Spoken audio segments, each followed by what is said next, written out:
And we're going live. Here we go. Here we go. And welcome back to TWiP. I am your host, Frederick Van Johnson. Joining me today on the show to discuss some cool things happening in the world of photography are Mr. Dave Dugdale, Mr. Brian Caparici. How you guys doing? Good. Good, yeah. That did not sound like an enthusiastic good. Let's try that again. How you guys doing? Great. Sounds like a. There we go. There we go. I was gonna say Bueller. Anyone? Hey Dave? What's going on in your world, man? I know you've been heads down testing that A7s, right? And when's that coming out? I'd say a couple weeks, maybe. I have to give it back on, I think, Saturday. I think is my 30 days are up, and I'd say probably a week after that. I've got a lot of stuff already on the timeline. I've been like testing and then I'm bringing it in, and then testing and then bringing it in. But this thing has got, you know, for photographers, you're like, shoot raw, that's no big deal. But for, you know, video people, it's like there's this thing called S-Log2, which is like this professional gamut curve that's really cool and everything. And it comes with a ton of different settings to utterly like screw up, basically. So I've been testing lots of things, screwing many things up, trying again, reiterating. It's not as simple as just shooting raw. Yeah, but that's the premise of learning DSLRvideo.com, right? People are following along with you and your pain and happiness, right? Yeah, there's been some pain involved, but it does produce pretty stunning images off this thing. Even check this out. So this thing for photographers, you know, if you're doing landscapes, just get the A7R, you know, 36 megapixels, whatever. This thing's only 12, right? So I was thinking, you know, I took a shot when I was up in Rocky Mountain National Park. It's a 20 by 30, and I know you can't see any of this, but it looks awesome. I don't know how the math works out on that, and I don't print that often. Probably we could talk to, I can't remember what his name is, that does all the printing. Oh, Martin Bailey. Yeah, Martin. And he would probably need to know, but when you print a 20 by 30, I was like, it looks awesome at 12 megapixels. Wow. Well, I don't want to let the cat out of the bag, you know, but until, you know, before the review comes out. But in your previous review, you were saying that you might be moving to a hybrid system of an A7S and a GH4. Is it still looking like that? It sure is. I'm selling all my Canon stuff. Yeah. I will say, if you're doing sports photography, this is not the camera. Do not buy this camera. It is terrible with sports. It like shoots 2 frames a second basically in continuous autofocus mode. But if you are doing, if you do like more than 50% video, I would definitely get the GH4 or this one because they're both awesome. And Canon, I don't know what Canon's doing, and I don't know if I should say this or not, but I heard from my my contact at B&H that Canon was not very happy with my GH4 review, and I'm like, they're like, Canon's not very happy with the truth. You know, they never reached out to me. They don't seem to really care, you know, and they've never said, oh, thank you for helping us sell millions of dollars worth of cameras or anything like that. Not that I'm asking, but now they're like ticked off at me. I'm like, I don't know anybody at Canon. Whereas it's like before the review, you were dead to them. Now you're really dead to them, basically. Yeah, which, you know, innovate, and I will actually review some of your new cameras if the legendary or mystical unicorn Canon 7D Mark II ever comes out, which been rumored for how many years now? Thing's been on, I think actually got just continued on Amazon just this past week. But if that ever comes out and comes with 4K and comes with no aliasing or moire and all this other stuff, I'll definitely test it out. But I don't see them hurting their 1DC, which costs 10 grand, or their C100 that costs 6 grand, or their C300 that costs, I don't know. Well, we'll see. We've got in October we've got Photo Plus Expo coming up, right? So we'll see if anything happens there. Plus Photokina is coming up too. So this should be the year that we'll see toys, if we're going to see toys, right? Yeah, and I would think like the Canon 5D Mark IV, wouldn't that be slated pretty much in May of next year? That would be my guess. So they're not going to release that. So if they're going to release anything, it would be like the 7D Mark II, would be my guess. I don't know. Brian Caparici, what have you been up to? And you're still happy with your Canon cameras, right? Frederick. Can't. I mean, I know you shoot Nikon.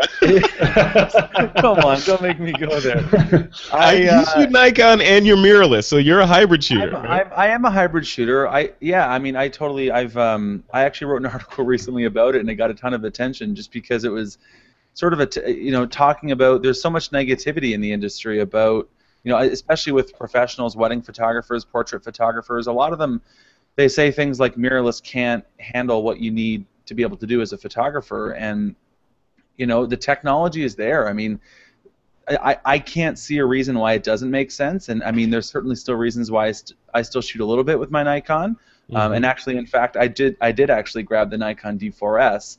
I like it, but it's certainly not the innovation that we're seeing in the other spaces either. So, I love my Fuji. I've got the X-T1, I've got the X-E2, I've got the X100S. I've actually really fallen in love with my X100S again recently. I've been taking it everywhere I go. It slips in my pocket. I was off on holidays a couple weeks ago. I brought it to the petting farm. Like, it's just like, it's an amazing little camera, and I love it for what it is, and the quality is incredible out of it. So you could replace X100S with my girlfriend or wife in that sentence, and because you're like, I've fallen in love with it all over again. I've taken it here and there, and I just, we've reunited our relationship. I think a lot of what us photographers talk about is often about context. I bet you could probably take a lot of what we talk about and swap out a couple of the words and be like, what are they talking about?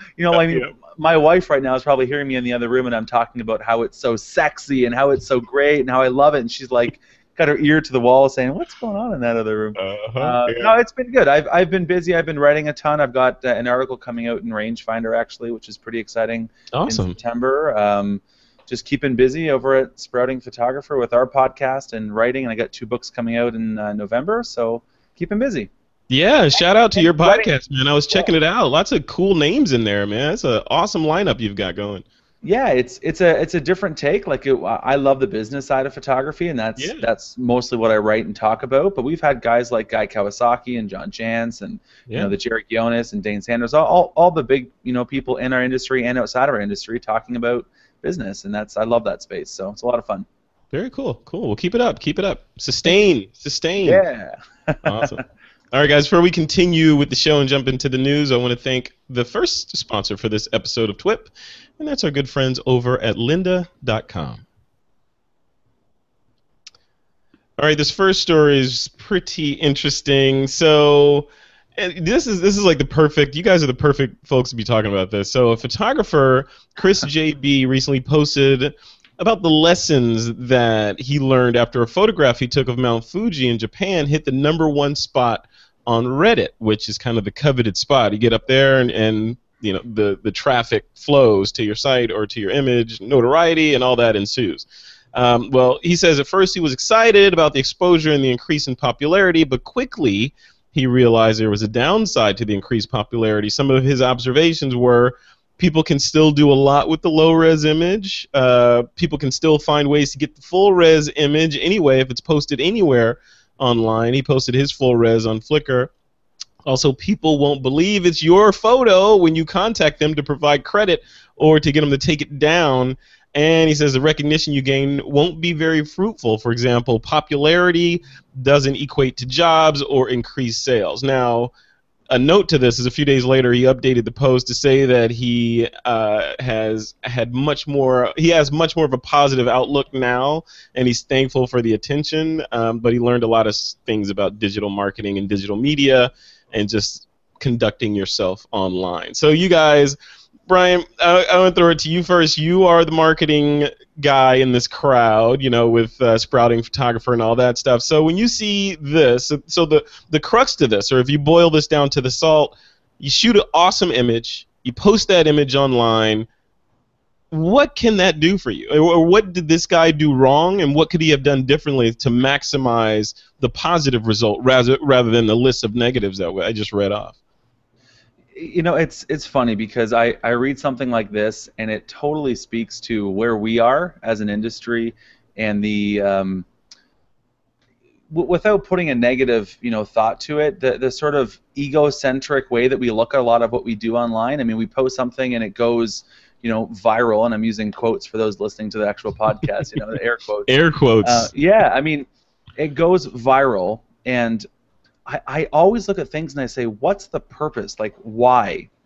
What was the intent behind something like this? Because if something goes viral and you get all excited about it and it goes everywhere on social media, but like he's saying in the article that A, he wasn't even properly credited in most of the sites. B, it didn't really amount to anything. He didn't obviously make any sales off of it. He didn't get any recognition like you wanted. Like, what was the point of it all then? It's like it was great for the couple days that it happened or the week that it happened, and then it kind of just it fades away to the next picture of the week kind of thing. And that's where I come back to always in terms of photography and imaging and work is, I mean, for me, I'm a little bit different because I'm shooting for my clients. So as a wedding and a portrait photographer, that's who I'm trying to make happy. That's who I'm trying to work for. Mm-hmm. And I want to perform for them. I want to create beautiful images for them. I want them to have the finished product. But in this case, I mean, landscape photography, there's so many other finishing outlets that we could have other than putting it online and just having it go viral, and then it's crickets after that. And that's my thought, is that what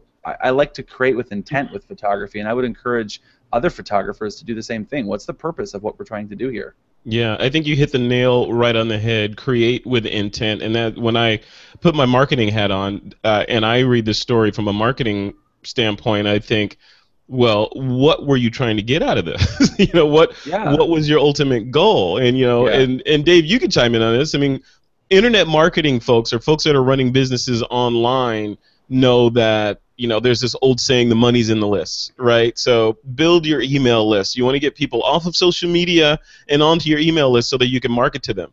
Now, in this case, what would he, even if he did that, if he did the whole hey, get on my list, however he wanted to structure that so that people got on the traffic resulted in some additions to his email list, then what would he be trying to get out of that? Because in his list of observations, he said he didn't get any jobs and, none of this stuff. So is that what you're trying to do online? Are you trying to sell stuff? Are you trying to book weddings? Are you trying to gain notoriety? Or, you have to know where you're going in order to chart a path to get there. Mr. Dugdale, what do you think? So, I mean, when I was reading that a few days ago when it first hit Petapixel, wherever it was, he sounded really negative. He was like, he's showing all these stats and stuff, and he was like, he was kind of bummed. He said, one person wanted to like maybe buy the print, and then it was crickets after that, and then I got no sales out of that. And it reminded me of myself many years ago when I was starting in just social media in general, and like you're always looking at the stats because he had like stats all over the place on that post, and I was thinking, yeah, I used to look at stats all the time, and I used to be really like, all about, oh, somebody took my image, I better go get them, that kind of thing. Yeah. But now maybe he's at the beginning of it because I used to be that way, but now I really don't care. I put all my images out there. 99% of them are all Creative Commons, share alike, so you could like use it for commercial use. Mm-hmm. I could see my stuff on a billboard. I'd never get a cent. It really doesn't bother me. Like I'm on the same train of thought when you had Aaron Nace on a long time ago. Aaron said, it's gonna get stolen, whatever. I don't really care as long as I'm just, I don't want to be like chasing people down to get money out of it. I just want to create, and I'm kind of the same way. Just take my image, go ahead. All I ask in return is if you link back to my site, and that gives me maybe a little bit of Google juice, and I rank a little higher. But all in all, and my Flickr images have been looked at millions of times, and they get stolen all the time or not correctly attributed, if that's the correct word or phrase. But I'm on the train of thought now. If like a really big site like Wired.com or Huffington Post or which have used my images before, if they haven't done it correctly, I'll just send them a nice email. Thanks for using my image. As I stated below the comments, I'd like you to provide attribution to my site, and they'll usually come back and say, "Oh, I'm sorry, we fixed it." Yeah. And that usually, like the small little guys, I really don't care, but the big ones, I usually will spend a few minutes, but it's no big deal. But I think it still goes back to the whole idea of know where you're going, right? So in your case, you're comfortable with the images being out there, and you're not necessarily because my photography's not that good. It sucks anyway, so take it. No, but you're comfortable with images being out there. You've made peace with it. Yeah, okay. Yeah, and you're not going to play whack-a-mole trying to hunt people down that lift your images. But at the same time, you have a very definitive and focused and sharp marketing plan for the other stuff that you're doing. You're not trying to create a revenue stream from these images that are out there. So I would put it to what was his name? Chris JB. I'm like, Chris JB, what's your marketing plan? Is your marketing plan to go commercial? You're going to sell these things? You're making a gallery showing? Or you don't care because your photography's not that good like Dave Dugdale? Or, I kid. No. I am a video guy. I don't ever claim to be a photographer. I've seen your shots. Your shots are outstanding. No. So, I don't know. Brian, what do you think? I mean, so put on your marketing hat. You're not at the wedding shooting. Now you're marketing and teaching people marketing. Mr. JB comes to you and he's complaining about all these things. How would you consult with him and tell him, next time you post something online, do this? What would you say? Okay, I have a very direct correlation to this situation and then maybe some other spaces, because again, I'm not sure what the photographer, like what he does for a living. Does he make money with his photography? Is he just an amateur and he just does it whatever? And for him, maybe the notoriety or getting featured or getting #1 on Reddit, maybe that was good enough for him. It was a little bit of a boost and that was it. I would say for most photographers that want to make a living at photography, or at least want to make some kind of money through photography, you have to think a little bit deeper than that. And a great correlation is in the wedding and portrait space, there's this buzz that everyone does what's called a styled shoot, right? Where basically, you collaborate with the dressmaker or the florist or a venue or whatever, jewelry maker, and you create these beautiful images and everybody gets all excited about them being featured on the blog of the week, whether that's Style Me Pretty or Wedlux or Wedding Bells or whatever it is. I've done them all too. But where most photographers make the mistake that I've seen is that you get featured, it's all exciting for a week, you get your little badge you can put on your website, and then the next day, just like with this guy with his Reddit, it's the next thing. It's whatever is being featured next. And it's like, so what did you get out of that? You got featured on a blog for one day, and then you moved on, and you had a spike in traffic for one day and moved on. So my suggestion, I've done this so many times, and it's proven to be beneficial time and time again, is take that opportunity and stretch it out further than just what you're getting in that one day. So why don't you take that and bring it to your local newspaper and see if you can get them to write a story in it locally about it. I know for me that's huge. Like every time I win an award, every time I'm featured, every time I get something, I'm to my local news station, my local radio station, my local TV station, and I'm trying to get the press out of it to make all that notoriety and all that acknowledgement go further than just that one feature that I had on the blog for one day. Because then when that happens, A, I get local awareness, but B, I now also get that kind of coverage and that kind of backing behind me that I can say on my website. I can say to my future clients, I've been featured on this website, I've been featured on this radio station, I'm a regular guest on CHCH Morning News. Like I can use that for PR and for marketing to push myself forward in my business. And that's an exact example of taking something that is, so it's like this little slice in internet land because you're talking about this global marketplace, but in a local context, if that's what you're going after for your business, that can bring you, returns for a long, long time. Yeah. So that's what I would suggest. I agree. So put a finer point on that for us. So photographers may be listening to that and they may be saying, Brian, that is amazing. Next time I get an award, I'm going to go approach my local news agency and see if I can get them to pick up the story, whether it's a newspaper or local news, etc. How do they do that? I mean, do they just call the front desk? Do they just show up? What do they find an email at the bottom of the page or their website? What's the real step to get in there? Okay, so PR is all about relationships, and you can't just cold call saying, write about me, look how amazing I am. So, yeah. It's important to be building relationships ahead of time, whether that means starting to get involved in local associations or local charities or local events that the news is at. Build a relationship with the editor, with whoever's there taking the pictures at the events. I mean, we're photographers. If you want to build a relationship with the local newspaper, why don't you say, hey, there's this event coming. Why don't I go take pictures and I'll give you guys the photos as long as you give me credit? You're starting that relationship and you're starting to build that connection so that when you need something from them, they know who you are. It's not just a cold call. And then you also have to remember that when you present these ideas to the newspaper, I can't just call up the Voice of Pelham, which is our local newspaper, and say, I won an award. Will you write a story about me? It's like, no. I need to call them and say, here's the news angle on it. Here's the story. Here's the value that your listeners or your readers would find out of what I just did. So you can take whatever it is and put it into context that way. I mean, the guy with the Mount Fuji, picture, that could be anything. Maybe he can call his local paper and say, here's I want to share 5 tips to take better pictures next time you're hiking on vacation or something. Oh, and by the way, did you know that my photo got #1 on Reddit, which is like this massive thing? The newspaper would be like, okay, yeah, he can give us content, he can give us value, it's newsworthy, it's a story, and we have a relationship with this guy. Why shouldn't we? So, I mean, that's sort of like a recipe for getting PR, in my opinion. I think you hit it right on the head, because one of the most famous photographers on the planet started that way, and that was Peter Parker. So Peter Parker, aka Spider-Man, started by giving the Daily what was it? It wasn't the Daily Planet. That's Superman's favorite. But by giving J. Jonah Jameson, the editor, exclusive photos of Spider-Man for free, right? Yep. Which of course was him. Yeah. But yeah, you start off and you get your foot in the door, and then you get the gig, right? So. Yep.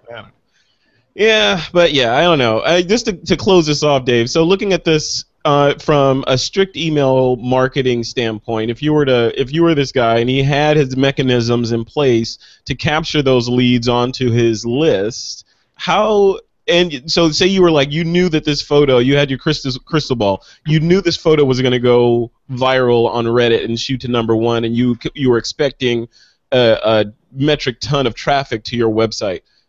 What would you do today, knowing that was going to happen tomorrow? I think a really good angle would be a behind-the-scenes kind of thing, if you had thought that far ahead of it. Yeah. Like, here's me capturing the photo, and I woke up at 2 in the morning, I had to climb the mountain, and then, I met this girl along the way, and, I had like a whole story behind it kind of thing that would really, capture it. And then to watch the behind the scenes, hey, sign up for my mailing list. And I knew you were going to say that. That kind of thing, yeah. And I think people would like that. Be like, well, what's the story behind the shot? Did he have to get up early in the morning? I mean, was it lucky? Can anybody get the shot? That kind of thing. Yeah, that makes perfect sense. Yeah, it's cool. Yeah, I think the takeaway from this whole thing is just a little forethought and planning to kind of know where you're going, know what your end goal is. What are you trying to do? What's the end result? I don't think complaining after the fact does yourself or anyone else any good. But if you know that, hey, my goal is to get to 10,000 subscribers on my email list by the end of 20 whatever year you're in, then everything else falls into place from there. You can do the Dave Dugdale method and do the link thing, so that they get on your list, or you can say, okay, yeah, my ultimate goal is to expand my notoriety, so therefore I need to be on news agencies, so I'm going to do the Brian Caparici thing, I'm going to approach my local newspaper and get in there. So, but you got to know where you're going, right, in order to figure out. If I can interject too, I think even at this point, Frederick, I don't think it's too late for him to get something out of it, or to get some kind of return out of it, or to have some kind of positive impact. I mean, he's now had all of this coverage, all of this media that he's gotten online, #1 on Reddit, all these things. He can, if I were him, I would be screenshotting all that. I would be recording, interviews. I would be putting releases out to people like This Week in Photography and trying to get on the show. And I mean, there's so much that he could do, and then keep that recording, keep that screenshot, keep all that data, all those amazing features, and then use that going forward next time he wants to do something else. Yeah. And say, remember, I was that guy that was this, or I was that guy that this, and use that as like a stepping stone to get to the next place that you want to get to. Yeah. But don't be known as the guy that. See, now we're talking. See, that would have been cool. But now we're talking about him as the guy that complained about the notoriety on Reddit, instead of the guy that seized the day, did the Carpe Diem thing, and turned lemons into lemonade. I don't know. All right, guys, let's move on to this next story. So the title of this one is: Hasselblad has breathed new life into analog V system cameras. So they're giving all of its old V system analog cameras a new lease on life with its freshly announced CFV 50C digital back. I'm looking for a price in here while I'm reading this. I bet it's like 50 grand. $15,000. Oh, 15K. Okay. So the 15 megapixel CMOS sensor base back will let consumers or let folks capture 8272 by 6200 pixel images with any V system camera. And the thing is, any camera that dates all the way back to 1957. So we'll link to the story in the notes. It looks, this is interesting, and what I like to put to you guys is, I know we started the show off with discussion about mirrorless and DSLRs and all that, which seems to be the theme of 2014. But the medium format world has been strangely, it has been silent, but it's been, the volume has been down to 2-ish, maybe 3. Now, Mr. Dugdale, you don't test these because you're learning DSLRvideo.com, right? So this is out of your range of, you wouldn't even test this ever, right? So, no. But the only thing I can comment on this story is, what if, I think this is really cool that they're doing it, and I think maybe there's got to be such a limited supply of these cameras out there that, maybe they're like doing some technology behind the scenes and they're just testing it on this, and maybe for a different product. Yeah. I don't know. That's the only thing I can think of, because it seems like such a niche. But yeah, you're right. I can't speak to this at all, basically. Yeah, I know. Brian, you remember the days? You remember the days when shooting weddings with medium format cameras meant that you were a professional photographer? Do you remember? And if you were shooting weddings with a DSLR, you shooting with a DSLR, that meant that you were just an amateur and you couldn't afford the Hasselblad like the real guys. Yeah. You remember that? I've heard stories. I've read about it in the textbooks, anyways. Look at that! See, that was an age dig. I like that. For me, so it's actually funny because that topic was one of the sort of catalysts that got me to write the article that I wrote about mirrorless photography, and how, as photographers, we seem to be against change and we seem to resist it at every point in the progression of our life cycle of photographers. But the reality is that change happens, and we just need to adapt it and keep moving forward with it and keep sort of looking forward to the next thing. I've never shot with a medium format camera, so again, like Dave, like my experience with this is relatively limited, but I think it's probably, and this is just me, off the top of my head, I think it's probably going to be more of a nostalgic thing than it is maybe necessarily a useful thing.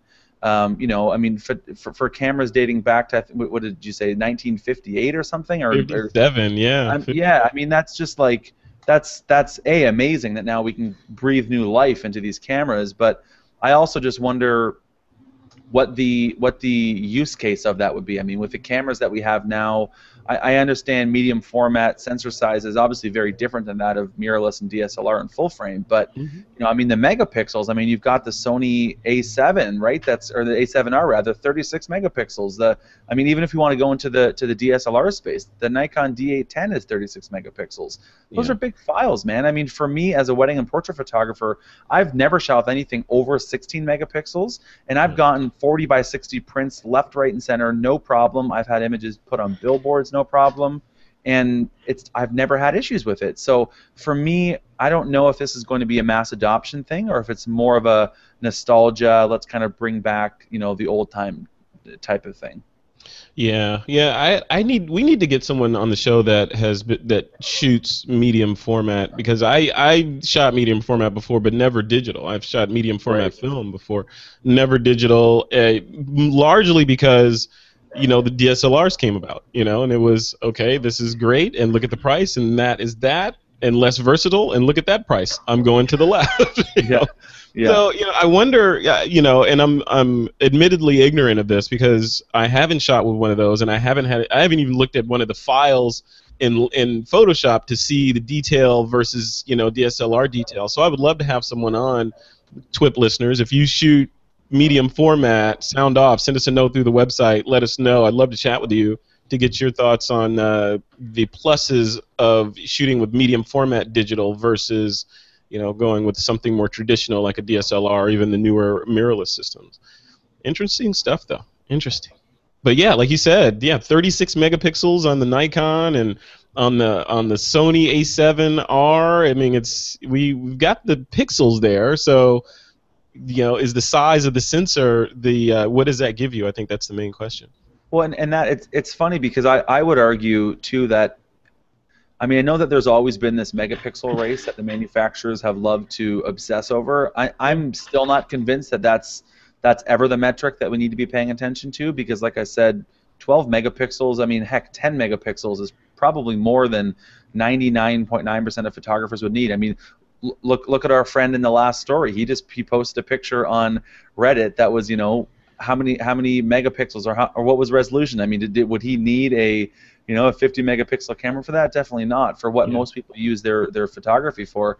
So yeah, I don't know. I think it ultimately comes back to the nostalgia factor of that. I was going somewhere else with that, but I lost my train of thought with it. Yeah. No, I hear you, and it's I know I can hear some listeners thinking right now that, hey, the larger the sensor, the more light sensitivity you get, etc. Yeah. But then I would counter that with shooting medium format. You're on a tripod. You're not, with a medium format camera, chances are you're controlling the lighting. So why the need for low light sensitivity? I don't know. So clearly, once again, to reiterate, I need an expert to come on the show and tell us what the real deal is with medium format backs. And I remembered someone where from I was Phase going. 1 or from Phase will come on. That would be good. Yeah, I remembered where I was going actually, Frederick. It was just that a lot of the time the manufacturers are using the megapixels as the measuring stick, but when I was reading about this, they were talking about how the noise handling actually wasn't all that great from this camera, and they said that you can shoot 6400, I think, ISO with what they said is very little noise, and I would argue that in today's market, 6400 ISO is like ISO 200 from 10 years ago. It's like it's a completely different game, and so I mean, I think it's there. And actually, talking about Phase 1, a friend of mine, Sal Sincata from Behind the Shutter is his blog, and he's got a convention called Shutterfest. He shoots with a Phase 1 in studio, and he loves it.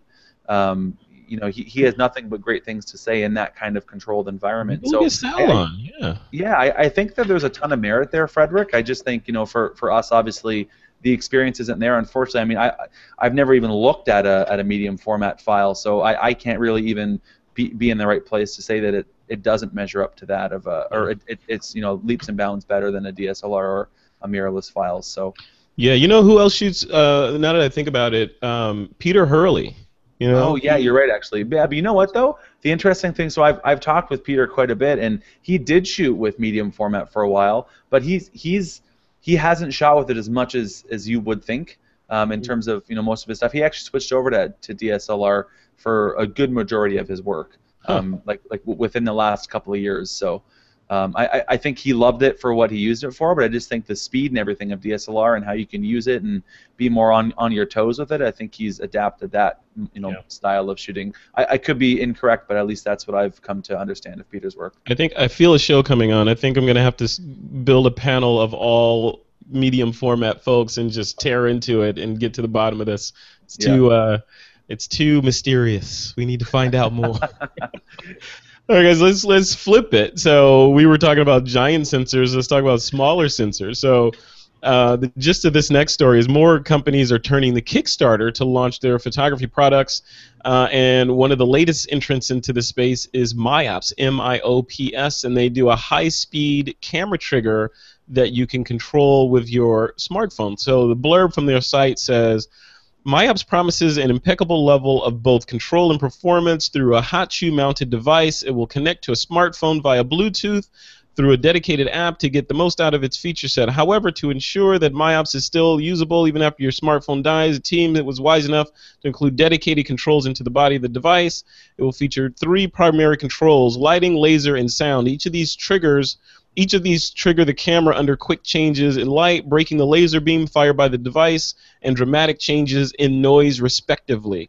An interesting feature about the sound trigger specifically is that rather than firing the shutter, it fires off the flash to minimize delay. Now this could be interesting. So there's two angles to this. First of all, the device sounds amazing to do high-speed photography. Just period. That sounds, I want it for that, you know. But this, you know, I don't know. So I want to, you know, well, from a brass tack standpoint, Dave, I know, again, video, right? So you're not unless you're shooting high-speed 120 frame per second video of hummingbirds, you know, you're probably, which sounds pretty cool, actually. But when you see something like this, does this make you think, like, yeah, I want to experiment with high-speed photography? Can you see yourself walking down that path? Yeah, I think it's pretty cool. I watched the Kickstarter video, which is very compelling, and all the examples that they gave, from smashing a beer bottle to a whole bunch of different things like popping balloons and stuff like that. Yeah, and they did a really good job. You know, I've been burned with Kickstarter before, you know, people not delivering, but it seems like they've assembled a pretty good team of people, and they've talked about their backgrounds and maybe how fast they can get it to market and stuff like that. So I don't know, it was very compelling. I don't know, after watching, I was like, yeah, I'd love to give this a try, you know, because there's, you know, some really cool shots in there that, because actually, and I say it because, you know, my Canon 5D Mark III, which I'm going to get rid of, I have some Yongnuo triggers, which are very inexpensive triggers, which work great. They work fantastic. You know, there's just a flash of light, and no different. They're a lot cheaper than the Canons. So I've got a whole bunch of Yongnuo triggers that I can't use, or I haven't figured out how to use with the Sony or the GH4. It doesn't seem to physically fit in the hot shoe. Yeah. So this thing maybe could replace it. I don't know. This would be kind of cool because it does. You can do the one video thing that's related. In the video, you can do time lapse. Oh yeah. So it's like I have the built-in interpolometer, even though, you know, GH4 has got it built in. You know, the A7s, you can buy a $10 app.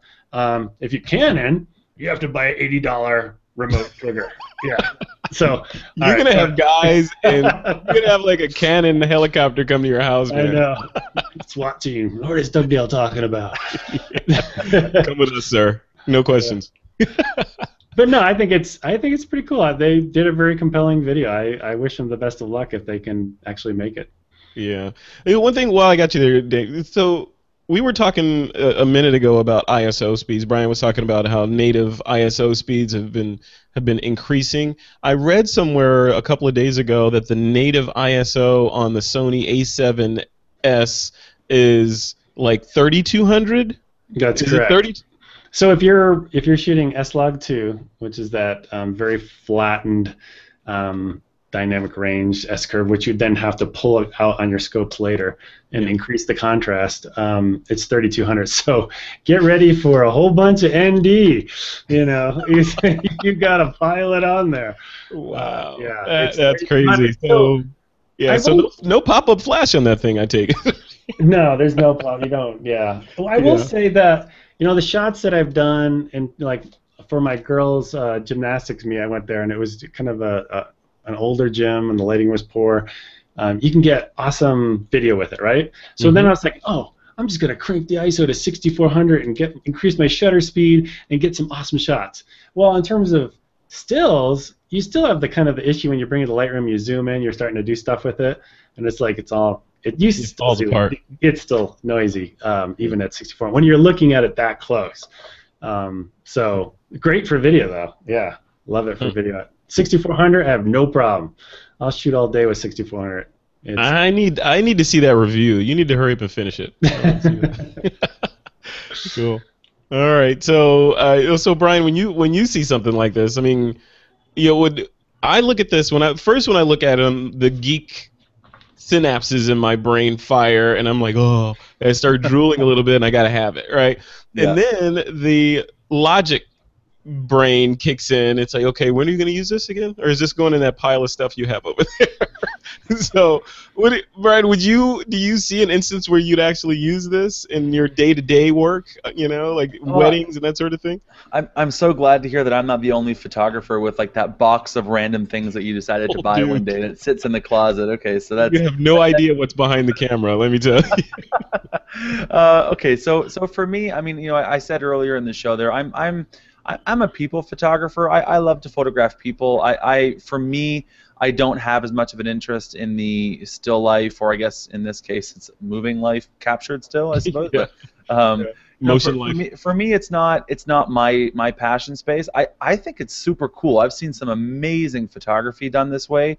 I think it's a great device that makes the technique very easy, and so I think it's just going to do what everything else in our industry, every other innovation in our industry, mirrorless photography included, has done. It's helped creativity. It's helped get the technology and get the equipment into the hands of more creatives to try new things and to continue to expand the boundaries in photography. Yeah, so when you look at this stuff, Brian, you look at this stuff. One of the things that excited me about moving into the mirrorless side was you could do time lapse with the DSLR, you could do stop motion, you could do, but all those things, but it was more fun, or it is more fun and easier on a mirrorless camera. Do you think are we going to see more of that kind of experimentation sort of take root again? Because it kind of trailed off, right? Yeah, totally. And that's actually the crux of that. I keep referencing an article. We'll have to put it in the show notes. Yeah. The crux of that article put that in the show notes. It's basically, we're taking the technical limitation and the technical equipment out of the equation now. I mean, I'm as a complete side note, I think it's fascinating that you've got this platform like Kickstarter that makes ideas come to life like this. I mean, I think, how much did they get? $200,000 in their funding or something, which is just like amazing. I mean, if you even look 5 years ago or 10 years ago, if you had an idea where it's, hey, I want to create this trigger, you'd have to like go get funding and go to a venture capitalist and get molds and blah blah blah and do all these things. And now you've got this team, these guys that have this incredible idea, and they just come up with it. They post a video online and it's done. It's funded. I just think that it fuels creativity, and I think that's the space that we're in now. I think we're entering this whole new era of photography where the technology is taking, as much as it's becoming easier and we're getting all these new technologies available to us, it's almost like the technology is taking a backseat, and it's almost like photographers, you can have whatever you want to do what you need to do, just have it, and it's really easy to use. Now we have to put our creativity to work. And now which is scary, right? Because a lot of photographers, yeah, because now there's no excuse. Before, like even like doing the video, all this cool stuff. Before it's like, you know what, I could be Spike Lee if I wanted to, but he's got funding, he's got all the great cameras and the Hollywood contacts. I could never do that. Now you can do stuff like that with off the rack cameras, right? If you have the talent and the creativity, right? Exactly. So I think what this does to our industry is it puts the emphasis back into the creativity and the artistry and away from the technical or even financial limitations that we've had previously. And I think that's really exciting as an industry, is that there's no limits now. It's just put your mind to work and create something amazing, and don't let the technical stuff get in the way, because now the technical stuff is just flying at us with every new Kickstarter campaign. So I think it's going to breathe this whole new life into our industry because of all these amazing innovations that we're now exposed to on almost a daily basis, it seems. Yeah, totally. And Dave, just sort of bringing it around to the side of business building and the opportunities and the infrastructure that's there today versus what was there, say, 5 years ago. Yeah, like photographers, we have access to all these tools and toys and techniques and software and all this. But as marketers as well, we have access to all this other cool stuff that allow folks like you that are enterprising and entrepreneurial to build amazing businesses on top of this, as well as being creative, right? So, and we talked about this in an interview we did in Vegas, right?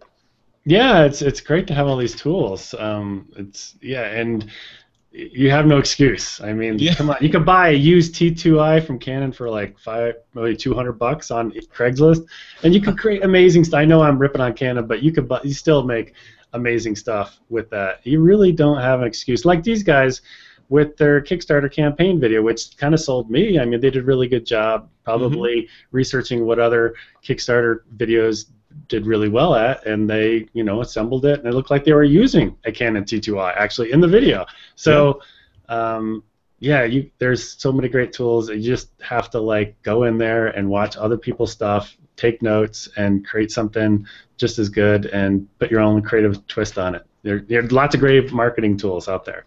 So to close this piece off, before we jump into the Q&A segment, if photographers are watching this and they're like, yeah, I'm suffering from overwhelm. You know, I know I have all these cool tools that can do all these cool things. I listen to TWiP. I'm at Sprouting Photographer. I'm in learning DSLR video all the time, and I have all this information coming into me all the time. I get overloaded. I don't know what to shoot, so I go play Xbox. What should they do, Dave? What should that guy do that's like, this is awesome. I know that I have all this power, but I don't know what to do next. What should I do next? I get in that situation sometimes. Right now in the summertime, it's hard for me to do. I mean, I'm doing reviews and stuff like that, but there's a guy that I follow, Matthew Scott. He's out of Australia. He owns a Red and does a lot of he DPs for a lot of I guess indie films. Yep. And he does amazing work. In fact, he just did a blog post. Maybe I can put a link into it. What he does, and it gets me thinking, and this is where I'm going to try to answer this question, is he does breakdowns of films that he really loves, and you'll just take like one chapter or one scene, like a I can't remember the name of the movie, something Bastards, Inglorious? Yeah, thank you. Inglorious Bastards. I haven't seen it, but he broke down this whole section, and he shows the color palette that they used. He dissected that, and he showed the camera angles, the composition, how they were moving the camera, all this stuff. And when you read that kind of stuff, I'm like, oh, I want to try this, and I have the exact thing I want to try this on, and it gets you thinking, it gets those creative juices going. So hopefully people that listen to this podcast, while they're walking or they're on their commute, they should be able to get those creative juices flowing. Maybe something inspires them. So hopefully hopefully they're not getting overloaded, but they're getting inspired, I hope. Yeah, you have to definitely give us that link. Put that link in the notes somewhere so we can link over to that particular guy. We'll look at that. He does great work. Cool. All right, guys, let's jump into the listener Q&A. But before we do that, I want to remind folks that we have another show in the This Week in Photo network, and that's our show called All About the Gear. It's a show that's hosted by Mr. Doug Kay and myself, and one of the latest reviews was about that Sony A7s that just popped out. He also did a review on the Sony A6000. He's doing one on, I think it's some gear out of, I don't know. Doug has a pile of gear that he is reviewing at any given time, so definitely go and check that out. We have a sort of different take on the way that we do the All About the Gear show. It's just Doug and I on there, and he has had a piece of gear in his hands for about 2 weeks. He's taken it out, putting it through the paces, and then I just drill him with questions on, who it's for, what's bad, what's good, all that stuff, and then he tells me what the deal is, and then he'll rate it at the end. So definitely check that out. If you want to see all of those episodes that we've recorded so far, I think we're up to 15 or so in there, 15 individual pieces of camera gear or cameras. You just go over to thisweekinphoto.com/gear, and you'll see a listing of everything that's been recorded so far. Yeah, it was great. I watched your A7S one, and I learned a couple things I didn't know. I was like, oh, I'm glad I watched it, because I was like, I'm good. That. Yeah. So between the two reviews, yours and ours, that's the 1-2 punch on the A7S. You should know all there is to know after that. Definitely. Cool. All right, guys, let's jump into the listener Q&A segment. This is where we answer a question that has been on some of our listeners' minds. And this week's question comes to us from Chris Nielsen via our G Plus community page, which, by the way, now has over 8,000 members and growing. So thank you for all the members that are in there. And if you're not in there, come on in and join the party. So what Chris says, he says, Cactus flash trigger and receivers for Olympus Micro Four Thirds. He says he's looking to fire off 2 camera flashes from different manufacturers, Olympus and Vivitar. He's assuming he needs a version 4 trigger. And so that's the gist of his question. So how does he do that? He wants to fire off, and Brian, I'm going to throw this to you. Dave's video guy, so he's used to LEDs and compact fluorescence and all this stuff. So when if a guy wants to fire off 2 flashes from 2 different camera manufacturers, what should he do? Okay, so it's actually funny because I saw this in the show notes and I was like, oh my, I just bought Cactus V6s. Seriously? Awesome. I can very specifically talk to this question. Great. So for me, the challenge that I was having is, I've talked about a couple times. I have mostly Nikon gear. I've got Nikon SB900 flashes, and I love off-camera flash. I use it at wedding receptions. I use it creatively for portraits, and I just, having been shooting with Fuji for so much, I was like, how can I make this work? And so I researched all the options, and the Cactus V6 system seemed to have come out on top. What I love most about it is, you can connect. It's a transceiver, so it'll be both a receiver and a transmitter. So I bought a whole bunch of them, and you just switch it on different modes. But you can basically put any flash on the receiver end of it, and then you put the transmitter on the camera. And on the flash, it actually can, or on the receiver, it can either, it has a bunch of profiles built in, so it'll know what your flash output is supposed to be depending on what flash you have it on, whether it's Vivitar, Nikon, Canon, anything. Or you can actually learn a flash profile by putting it through this series of tests so that it knows what the output should be at different output levels. So whatever flash you're putting it on, no matter what brand it is, it will work on the Cactus trigger or on the receiver.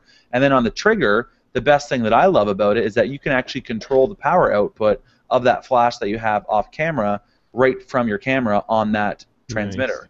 Nice. So, I mean, that for me is just incredible, especially at a wedding. I've got flashes all around the room. I'm not going to run around and go and bring the flashes off my light stands and adjust the power output.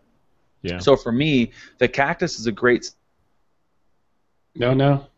Uh-oh. Did we lose him? Cactus is a great something. He froze it. Cactus is a great. Brian, oh no. He's so close to the end. Was he going to say Cactus is a great disappointment or a great buy?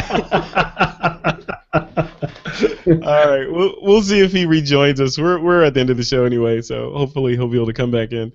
So that was a good answer to that question anyway. So yeah. Cactus, we'll link to the Cactus in the version, the V6 I think Brian was talking about. We'll link to that in the notes for this. All right, so let's do the picks of the week real quick here. Dave, I think I should let you go first since we're waiting on Brian to reanimate there. So what's your pick of the week this week? So my pick of the week, last time I was on the show, it was the GH4. So my pick of the week this time would be the A7s. Yeah. I would think, the short of it, kind of what I'm going to probably talk in my review. I actually haven't written all the script yet. I've gone through the tests and I've looked at all the footage. But basically, the GH4 is a wonderful little camera. When you think about the bodies, the GH4 is actually smaller than the A7s because anytime you put full frame glass on this thing, I'm holding these cameras up by the way for those people not watching, but the GH4 got smaller lenses because it's just smaller.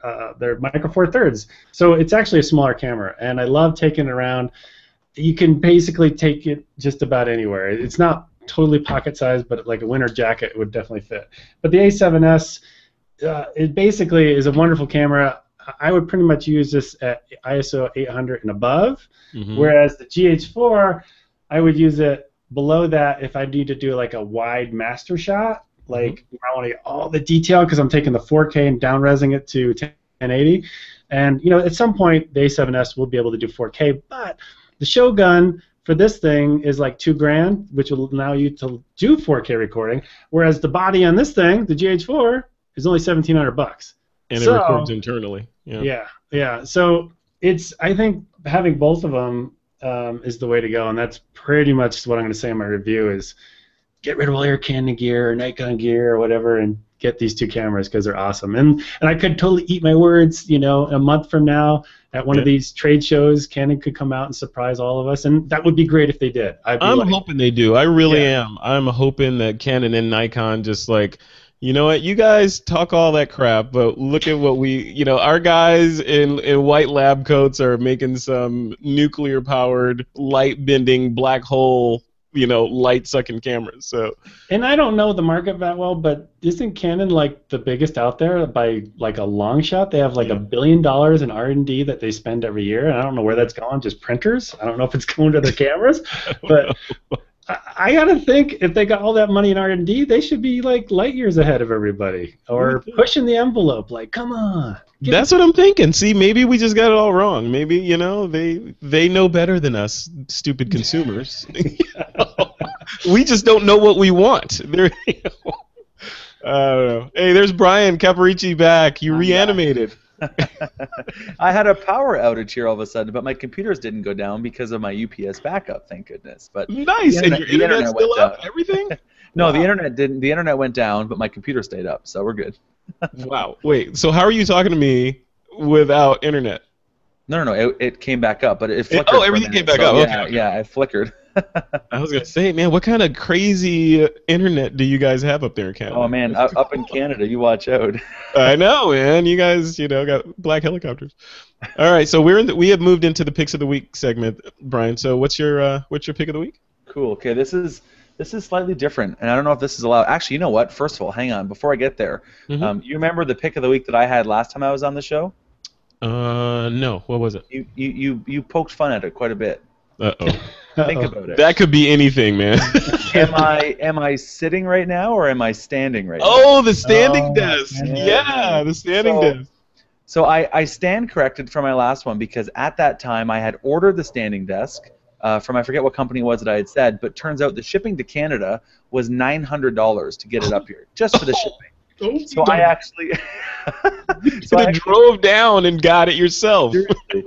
And so I canceled that order and I ordered the desk from a new company called Updesk, which was significantly cheaper. So my pick of the week last time needs to be changed to Updesk, but I'll digress from that. My pick of the week this week is actually a book, and it's a non-photography book. It is a business book / a self-help personal, branding book. It's called How the World Sees You by an author named Sally Hogshead.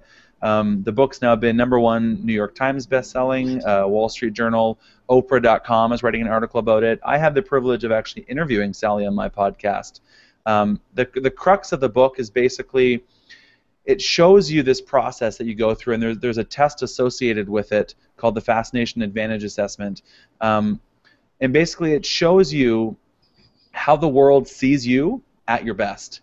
And it's this amazing, it's not all that different from a lot of the personality tests that are out there. The difference in this one is that a lot of the times the personality assessments show you how you see things and what you see in different ways and all that. This shows you how other people see you and how you deliver value at your best in the way that other people see you, because ultimately the argument is that you can think you're the funniest person in the world, but if nobody else thinks you're funny, you're not really that funny. So that's why it's important to consider how other people see you. And so from a personal branding perspective to a business perspective to even a photography perspective, the book has been very enlightening for me. Hold that book up again. That looks pretty pretty substantial. It's incredible. Oh yeah, it's a great book. And like I said, there's if you get the book, there's a Fascination Advantage Assessment, which is Sally's test that you get for free with it. I was actually given 500 free assessments to give to any of my listeners, and so if those that are listening want to try it out, they're welcome to. I don't know if there's any left or not by the time this goes out, but I believe it's at howtofascinate.com/you, as in YOU. And if you use the code BCAPRICCI, BCAPORICCI, then you can get the test for free. It takes 3 minutes, but it's amazing.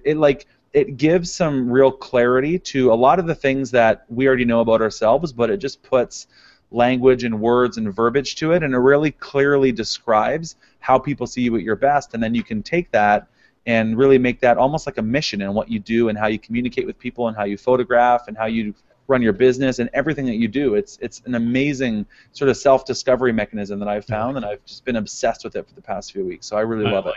I like that a lot. I'm gonna get that on Amazon tonight. Thank you. Yeah, good, great. Very cool. Yeah, see, I always end up spending money after this particular segment. So yeah, definitely put that in the notes, Brian, and we'll link to that for the listeners, and put that code in there too, if you wouldn't mind, with the URL. No problem. All right, and quickly, my pick is, so I did a gig today. My friends down at Drobo asked me to come down and shoot their executive portraits for the executive team over there. So I went down and hung out with them for a while, did some portraits, and saw the old gang over there. And as part of an exercise for me, I shot it with the GH3 because I don't have a GH4 yet, but I shot it with the GH3, and they wanted it on green screen, so I shot the thing on green screen. I lit the green screen with the ice lights from FJ Westcott. So 2 ice lights in the background to light that thing up, and then 2 softboxes in the foreground with a reflector below the subject. So basic glamour lighting stuff. And but the cool pick of the week piece of this is the art director there, a woman by the name of Nadine, was standing by while she was off to the side while I was shooting and making sure everyone's tie was straight and all that stuff. But I gave her my iPad to hold, and I was shooting tethered wirelessly to the iPad so she could see the framing, everything, even before and after the shot during the entire shoot for like 3 hours. So. And I know it was just sort of an eye-opening experience because she's back there and she's just looking. She can see my settings. She can see everything off camera. She could have even fired the camera if she wanted to from off camera. And and I think the entire shoot was much more relaxed because of it. So there were 2 factors. There were no strobes firing off in the subject's faces. This was all continuous light. And then B, introducing the iPad into the flow for her gave her this extreme level of comfort that all the shots that were being taken were tack sharp, framed exactly how she wanted. The CEO looked great, so it was a good shoot. So I would definitely, whatever the camera that you have, if it can do that, I know most of the Sonys do that. I know all the Panasonic Lumixes do that. Olympus, I'm not sure if they have an app that lets you shoot tethered, but check it out. If you can do that, it opens your eyes. And even on the, shooting professionally like that is one thing, but then I even do that with this little guy. So this is the Panasonic Lumix GM1 it's a little micro four thirds camera that I carry around with me just for, when I just need to have a camera with me. But I find myself doing the same thing with that. I can shoot tethered with that to my iPhone. So, and I do it just to practice, just so I can get into that mode of like, oh, you hit this button, you connect to the network, run the app, boom, I'm tethered, okay, I'm out of there, I got the images on my phone, I'm done. Once you get that in your head and you start getting that flow, it's insane. Dave, have you played with that wireless stuff at all? Yeah, I was just going to say that the app for the GH4 that I have is really, really good. And then the app for the Sony is really, really bad. I was talking to the contact I have with Sony, and they're like, "Yeah, we know, we're working on it." But the app for the GH4 is I guess it works with all Panasonic's cameras, I guess, but it works fantastic. And the one for Canon, beat up on Canon, is not very good either. Not very good. Canon, if you love Canon cameras, learningdslrvideo.com. Just comment to Dave Dugdale. Yeah, for all those people that said I was a fanboy for Canon for having Canon for many years. And I can attest to that. I can back the fact up that you are not a fanboy. You are, and that's why the stuff on your site is so valuable, because you don't cater or pander to any one manufacturer, and you buy all the stuff yourself, right? You're not getting free gear. I have to pull out my wallet and I don't get any special deals or anything. Yeah. See, that makes it all worthwhile. So, cool, guys. All right, we are at the end of another episode of This Week in Photo, episode 371. I want to give another thanks to the sponsor for this episode, and that's our good friends over at lynda.com. Without them, this episode would never have happened.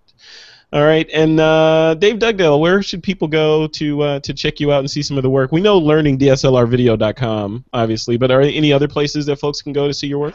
Yeah, I'm on Twitter, I'm on Google+, I'm on Instagram, just about everywhere that I can think of. Yeah, I don't do like Snapchat or anything like that, but most of the major networks. Come on, that's video.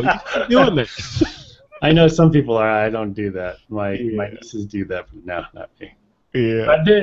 But actually, just to reinforce what you said about Lynda, I'm a Lynda, and I also do Kelby, but I also do Lynda at the same time. Yeah, me too. I learn a ton.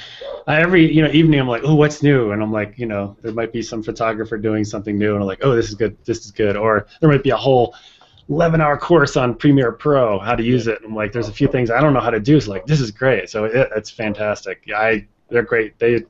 I'm glad they're your sponsor. They're a good company. Yeah, they're great. And I'll tell you, I use both of those guys as well, Lynda and Kelby, and this is the way I split them up for my own personal e-learning, is on the Kelby side, I look to them for inspiration and photography technique and tips and Photoshop, and because there's nobody on the planet better than those guys at this stuff. So and shooting Joe McNally over there wielding his 52 strobes on one shoot, all that stuff. I go over there for that kind of feeding that photographer side of me.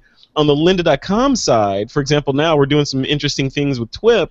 I'm finding myself needing to know Premiere and Adobe Audition and these kind of down plumbing under the sink tools. So Lynda is, and they've got everything over there that you could possibly want to know about and courses on it that I can deep dive into to to get up to speed, and then I can do it from my living room couch or in the bed with my headphones on, and I'm off into the races. So yeah, so it's again back to where things were 5 years ago, 10 years ago. We didn't have any of this stuff. We had to get these big, thick. Remember the Bibles? A Bible on Photoshop, or and then go through it meticulously and try not to go blind before you get to the end of it. Now we can have someone like one of you guys teach us. And we're all visual learners, so we just want to see. Just do it for me. I want to see you do it. Like, oh, that's how you do it. Yeah, and then get back to your project. I don't know, Brian.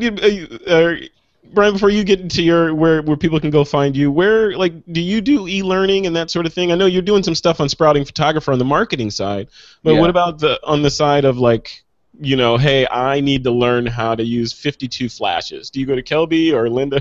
Yeah, it's funny. So, I mean, I love business education, and so I read a ton of books. I'm always listening to podcasts, audio books, a lot of things online for business stuff.